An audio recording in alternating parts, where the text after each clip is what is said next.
bersama gue Ravalda dan di sini tentunya gue akan memberikan inspirasi, informasi serta edukasi mengenai games nih. Dimana lagi kalau bukan di Gamepedia. Nah, gamer, sebelum akhirnya kita memulai segmen keseruan kita hari ini, gue pengen ngasih kalian informasi ter-up to date di segmen Game Update.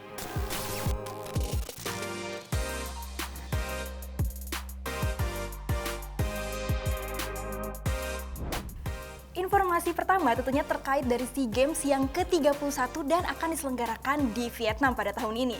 Nah, akan ada sampai dengan 8 games dari games e-sport yang akan dipertandingkan. Kira-kira apa aja? Ini dia. Nah, beberapa game e-sportnya itu ada League of Legends Wild Rift, kemudian ada Arena of Valor juga, ada PUBG Mobile, ada Free Fire, ada League of Legends, ada Crossfire, ada Mobile Legends, and pastinya the last one ada FIFA Online. Dan SEA Games itu sendiri akan diselenggarakan dari 21 November 2021 sampai dengan 2 Desember 2021. Gue berharap Indonesia banyak juara dan pastinya meraih medali emas banyak-banyaknya. Nah, selanjutnya gamers juga kita ada informasi lagi dari game terbaru Resident Evil dengan seriesnya Village, di mana hanya dengan waktu 4 hari saja mereka berhasil menjual sampai dengan lebih dari 3 juta kopi. Amazing. Nah, selanjutnya juga nih Resident Evil ternyata setelah performanya yang paling bagus juga dari survival horror ini, mereka langsung banjir pujian, kemudian mereka juga masuk ke top list di Steam sampai dengan minggu ke-18. Nah gamers, ada yang menarik lagi nih, pastinya kalian semua juga udah nggak asing sama NetEase. Yes, ada event terbaru dari NetEase bernama NetEase Connect 2021. Kemudian di event tersebut juga mereka baru saja mengumumkan kalau misalnya ada satu game RPG simulator terbaru bernama My School Simulator. Well yes, sesuai namanya itu sendiri berarti artinya kita melakukan sebuah simulasi. Kita bisa membuat karakter sendiri, kita bisa membangun sekolah, mengajak teman ataupun para pemain lain bergabung dalam event kita. Oke, nggak berhenti sampai situ loh gamers, di mana untuk di Indonesia sendiri itu diwakili dengan satu developer dari Bandung bernama Agate. Agate ini merilis game baru bernama Tirta, dan Tirta itu kurang lebih genrenya bakal kayak teka-teki, petualangan, cukup misterius juga, puzzling, semuanya masuk. Dan ada yang menarik juga nih, di mana ternyata untuk tema karakter, mapping, desain, ataupun keseluruhannya itu terinspirasi dari Bali. Dan Tirta juga ternyata akan dirilis di tahun 2022, dan itu ada di beberapa platform, yes, ada PS4, PS5, ada PC, sampai dengan Nintendo. Nah, itu dia tentunya informasi yang sudah kita rangkum untuk hari ini ya. Habis ini kita bakal ngobrol-ngobrol asik bersama dengan pro player dan juga caster di dunia e-sport. Penasaran gak sih orangnya siapa? So, stay tune terus masih di Gamepedia.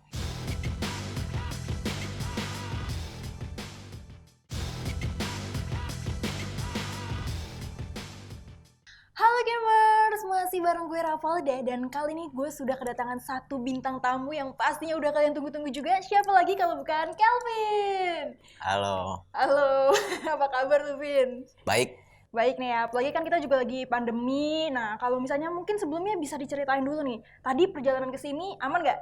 Aman sih. Aman, enak nih ya. Terus ikutin prokes juga kan. Oke. Kelvin, mungkin bisa dijelaskan dulu juga terhadap teman-teman gamer semua nih yang pada penasaran tentang Kelvin tuh siapa sih dan gimana perannya juga di dunia e-sport.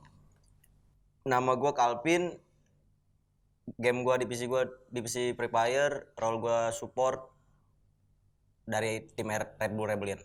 Oke, mungkin bisa diceritain juga dari Kelvin itu sendiri, kira-kira nih kesibukannya lagi apa aja untuk sekarang?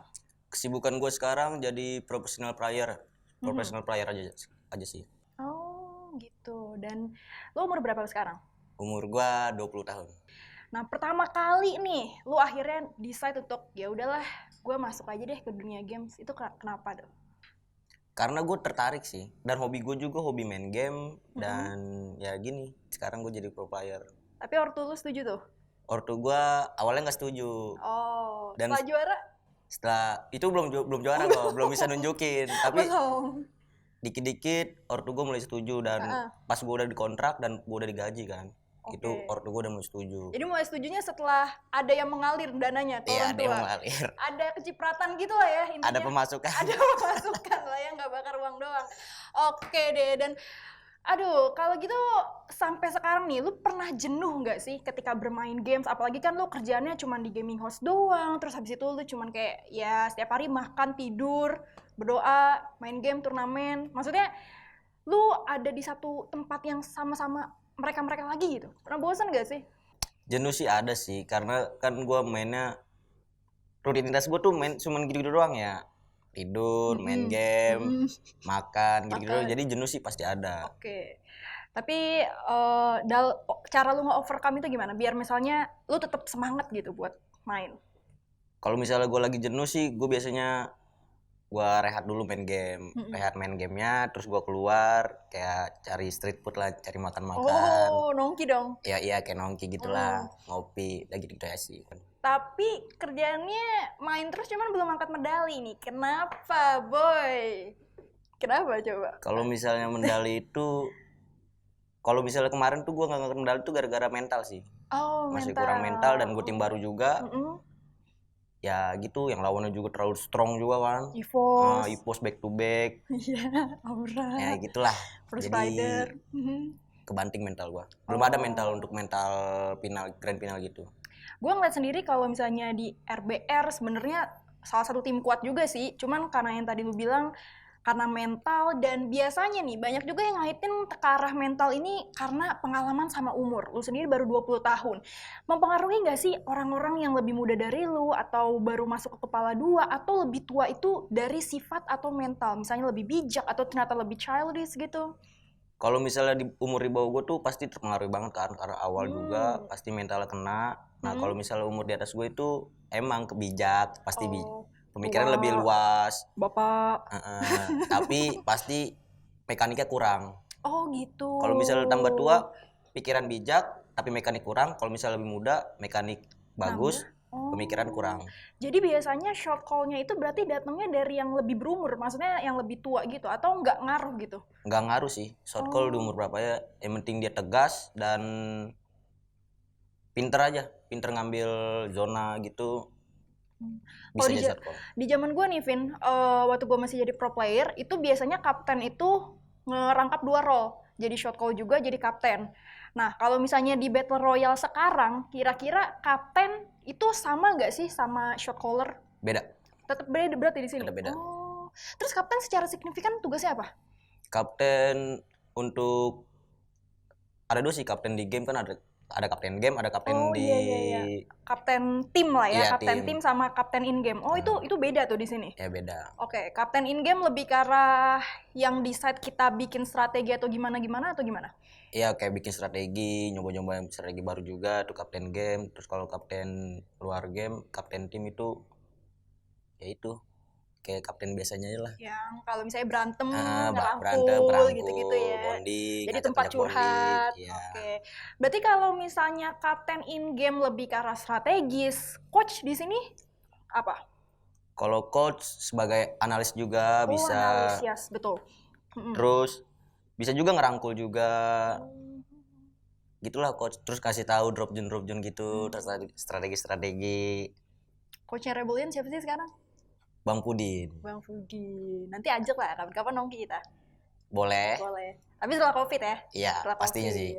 Iya, jadi seseru itu ternyata ya dunia games, dan yang menarik juga ternyata dari sekelas pro player sekarang sudah berkembang banget. Mungkin pas awal-awal zaman gue nih, pro player itu masih kayak semuanya serba online karena belum ada sponsor yang provide untuk rumah, untuk GH. Itu zaman gue tuh semua harus modal dari kita. Sekarang udah enak ya, HP bisa dipinjemin, bener gak? Benar. Dimodalin. Bener juga. Tapi nanti dibalikin kan? Kalau misalnya tergantung manajemen masing-masing. Kalau lu yang mana? Dibalikin apa enggak? Gue enggak. Oh, udah juara soalnya. Jadi hak milik. Oke, siap. ROG enggak? Bener gak? Benar.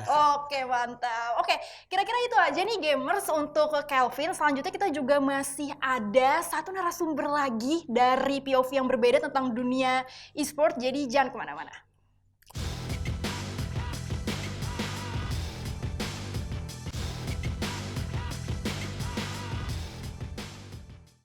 Welcome back gamers, dan tanpa basa-basi lagi, di sini kita udah ada satu narasumber baru tentunya. Siapa lagi kalau bukan Ivo?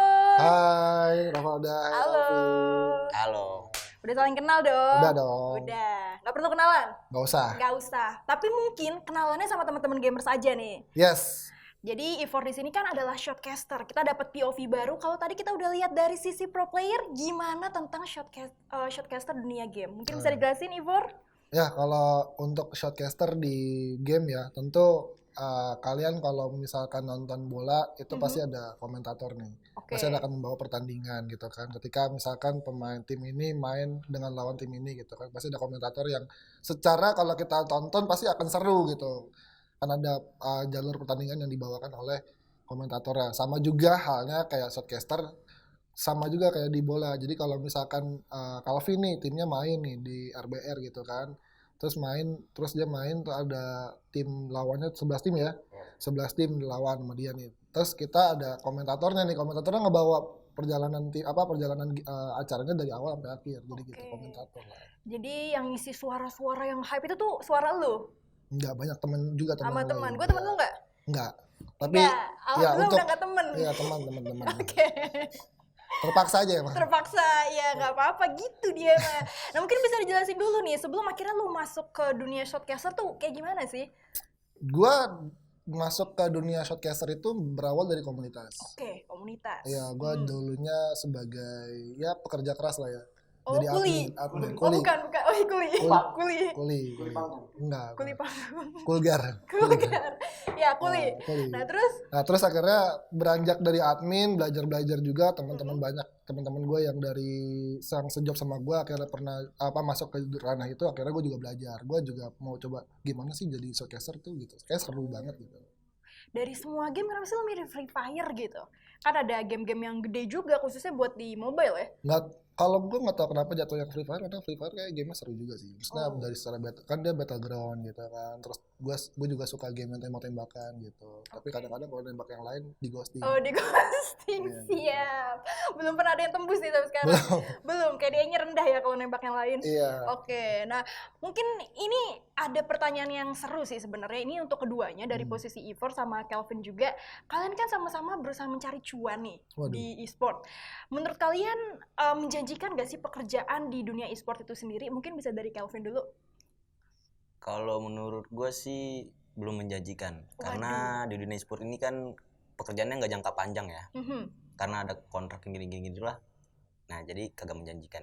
Oke, jadi karena lebih ke arah dia itu temporary kontrak ya. Bisa lu cuma dikontrak 6 bulan, 1 bulan gitu kan. Ada yang bahkan trial doang sampai 3 bulan. Oke, mungkin itu dari sisi pro player ya. Kalau dari sisi caster sendiri udah cukup menjanjikan belum e-sport itu? Sebenarnya kalau buat di dunia e-sport tentu kalau menurut gue menjanjikan ya. Menjanjikan karena ya tadi mungkin kalau dari sudut pandangnya Calvin memang itu kan per kontrak, by kontrak gitu kan. Jadi itu ada batas waktunya, dan di dunia e-sport pun juga yang player pasti ada rentang waktunya, ada rentang usianya. Betul. Ya kan, usia produktif dari 15 tahun sampai 22 maksimal lah gitu. Dan ya memang itu buat player emang nggak bisa jangka panjang gitu. Tapi kalau buat secara lu udah umur di 20 ke atas, itu lu bisa ngambil pekerjaan seperti coach, manager. Walaupun sebenarnya juga itu tergantung by perform juga dari timnya gitu. Terus lu bisa juga ya ambil manajer itu bisa lu kayak ngurusin tim atau gimana secara manajemen manajemen data lah buat kayak tim lu, atau lu ngurusin tim lu sendiri, itu jangka panjangnya waktunya juga panjang gitu. Oke, jadi mungkin gue bisa menyimpulkan di sini kalau misalnya kalau dari sisi pro player memang ada range umur tertentu ya, yang akhirnya itu kesannya memang temporary. Tapi kalau misalnya kita lihat dari sudut pandang yang lain, misalnya kita mau jadi manajer atau kita mau jadi let's say a coach atau dan lain-lain, selama kita masih mau belajar, kita udah nikah pun, kita sudah berumur pun, selama sehat juga masih bisa ya? Masih bisa. Jadi mungkin nggak di depan kamera lagi, tapi jatuhnya di belakang. Di belakang. Mungkin jadi CEO-nya e-sport. Waduh, itu modalnya lumayan bakar duit tuh. Iya, makanya harus belajar dulu, harus pinter gitu. Kalau nggak pinter ya nggak bisa. Makanya kuliah guys. Kuliah di BSI. Cakep. Kuliah di BSI aja. Oke. Nah ya. Oke. Dan ini tadi kan kita udah bahas yang manis-manis nih tentang e-sportnya. Mungkin kita bahas yang pahit-pahitnya dulu gimana? Udah siap belum? Ada, hidup gue udah pahit banget. Aduh, iya gelap sih. Iya, rasis kan. Gitu. Iya. Bajunya. Astagfirullah. Sorry. Pikirannya tuh yang buruk gitu kalau udah soal gue. Gue tegang amat biar relax aja. Oh iya, biar kalem nih. Ini tegang banget. Iya, ini Calvin tegang soalnya. Iya. Gue lagi. Aduh. Oke, nah tentang pahit-pahitnya di e-sport mungkin bisa dikasih tahu juga kalian apalagi pas baru pertama kali masuk, orang-orang belum kenal, harus tampil di depan netizen, timnya belum langsung menang. Itu gimana sih perasaan kalian? Kalau dari gue sendiri memang pertama kali gue terjun kan sebagai analis pertama ladies nih di Indonesia, itu gue kena body shaming tuh saat itu. Itu waduh susah banget lu bayangin, bukan karena gue berilmu atau enggak, bukan karena gue lebih tahu dari cowok apa enggak, ya bukan karena salah gue dikatain aja gitu. Tapi itu ketika 2 tahun lalu pertama kali gue nyoba ke e-sport sih. Mungkin sekarang dari Calvin sendiri yang masih muda, kemudian dari sisi Ivor juga sebagai shortcaster cowok, tuh pernah nggak sih nerima hal-hal yang kayak gitu? Nggak selalu harus body shaming. Calvin dah. Kalau kayak hujatan-hujatan gitu sih pasti ada sih. Apalagi kita kan sebagai professional player tuh jatuhnya tuh kayak udah artisnya di game lah. Waduh. Tapi bukan artis, saya bukan artis. Oh iya. Nah, jadi kalau misalnya hujat-hujat itu biasa sih, tergantung kita nanggepin gimana. Kalau gue sih, kalau misalnya dihujat-hujat sama netizen, gue santai aja. Gue itu tutup kuping kalau untuk hujatan netizen. Oke, terus tapi pernah nggak sih setim sama orang yang tuh kena mental banget? Kalau diomongin dikit, ngedrop gitu. Kebetulan tim gue mentalnya pada kuat, jadi kalau misalnya tim gue yang kena mental nggak ada. Dari pribadi gue sendiri juga mental gue kuat, gue masuk pertama kompetitif, langsung bisa nunjukin kalau gue bisa bersaing. Gila sih, Calvin keren banget jawabnya. Keren banget. Iya kan? Ngefans gue sama dia. Lu gimana, Ford? Lu gimana? Kalau gue di shortcaster ya tentu banyak banget hujatan ataupun caci makian lah ya gitu, kayak apaan nih casternya kurang bagus nih, suaranya kurang ini, terus bahasanya gini gitu. Jadi banyak banget hal yang emang sering diperhatikan sama netizen, tapi balik lagi seperti yang Calvin bilang, gue juga tutup kuping gitu, gue tutup mata juga, karena kan ya balik lagi secara perform ya lu belum pernah di posisi gue. Kalau lu di posisi gue itu nggak akan semudah itu yang lu bisa nilai gitu. Nantangin banget ya bos. Makanya jadi shortcaster biar gue katain. Oke, mungkin bisa dikasih pesan juga buat teman-teman gamers di semua nih yang pengen jadi pro player atau yang pengen jadi shortcaster atau jadi host. Dari Ivor dulu nih, gimana? Pesannya ya yang penting lu tetap belajar, mau berusaha, yang penting try hard aja, apapun yang lu pengen ambil atau lu pengen pilih jalannya itu udah ada di jalan masing-masing gitu. Jadi nggak perlu harus pusingin, yang penting tetap optimis. Tetap optimis, siap. Jadi trying hard, belajar, udah pokoknya percaya diri aja ya. Kalau dari Calvin gimana? Kalau dari gua yang penting ada niat dan gak banyak ngeluh sih. Udah itu aja. Ya bagus sih, ini saling melengkapi ya. Kalau misalnya mungkin dari semuanya kan kita mulai dari niat, kita bisa ambil sarannya dari Calvin, kemudian kita setelah menjalani udah pede aja, trying hard terus aja, melanjuti saran dari Ivor itu sendiri. Sementara kalau dari gue sendiri sebenarnya ya banyakin juga berdoa, banyakin komunikasi, karena memang basically untuk di dunia e-sport itu sendiri masih masuk ke industri hiburan ya. Jadi jangan terlalu terpaku tentang apa yang udah kita kasih, tapi tetap harus blend in sama yang lain gitu. Jadi jangan malu-malu lah. Oke, kira-kira itu aja tentunya pesan dari teman-teman kita. Thank you banget Calvin, thank you banget tentunya Ivor udah menemani teman-teman gamers sampai saat ini. So, kita bakal balik lagi di segmen selanjutnya, jangan kemana-mana. So, see you guys.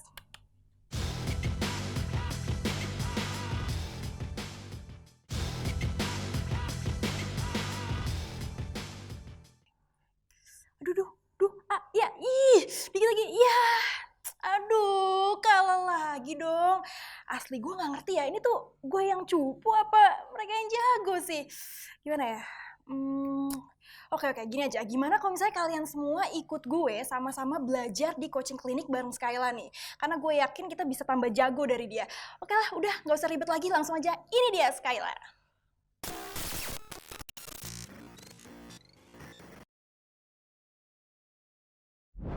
Oke, thank you Rafalda udah memberikan kesempatan gue untuk berbicara pada segmen coaching klinik kali ini. Dan sebelum coaching kliniknya dimulai, mungkin perkenalkan nama gue adalah Skyla. Dan di sini gue mau ngajak kalian untuk belajar bersama dan kita bakal ngambil dari contoh pertandingan antara saudara esports dan juga Lynx nih bos. Nah, langsung aja yuk kita masuk ke dalam gamenya, let's go. kita bakal membreakdown salah satu pertandingan antara tim Saudara Esports dan juga Lynx Nibos. Dan mereka bertarung melakukan setup di daerah Council Hall di map Kalahari. Dan di Council Hall ini merupakan salah satu map yang cukup tricky menurut gue. Kenapa? Karena memang kita harus tahu knowledge-nya dari segi lootingan, kompon, objektif, dan juga segi pergerakannya. Kita bisa menyaksikan kedua tim sudah saling tahu bahwa mereka berhadapan dengan 4 orang yang sama-sama lengkap. Ketika mereka sudah bertemu satu sama lain, mereka memutuskan untuk melakukan adu setup, di mana tim SAS membagi menjadi 2 kelompok, ada yang di sebelah kanan dan ada yang di sebelah kiri. Sementara Lynx, ketika mereka sudah mengetahui ada musuh di depan mereka, mereka lebih memilih untuk merapatkan barisan mereka dan bergerak melalui arah kiri.